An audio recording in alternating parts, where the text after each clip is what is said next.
રાજકારણની ગરમાગરમી વચ્ચે હરિયાણાના સોનીપતથી એક દિલ જીતી લેતી તસવીર સામે આવી। કોંગ્રેસ નેતા રાહુલ ગાંધી અચાનક એક સામાન્ય ખેડૂત સંજયના ઘરે તેની દીકરીના લગ્નમાં પહોંચ્યા।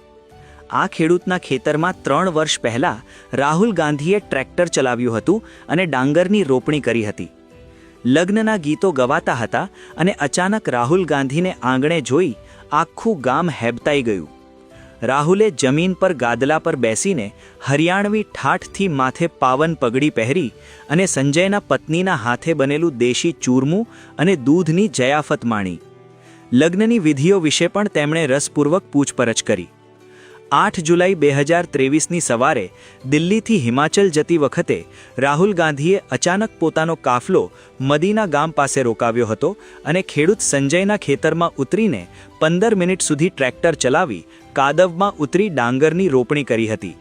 તેમણે ખેતરમાં જ મજૂરો સાથે બેસીને ભોજન લીધું હતું અને તેમની સમસ્યાઓ જાણી હતી।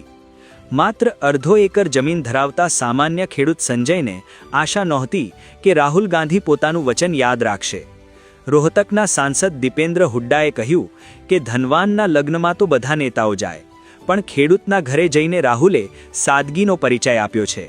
દીકરી તનુને આશીર્વાદ આપી રાહુલે ફરી એકવાર સાબિત કર્યું કે સંબંધોમાં રાજનીતિ આડે આવતી નથી।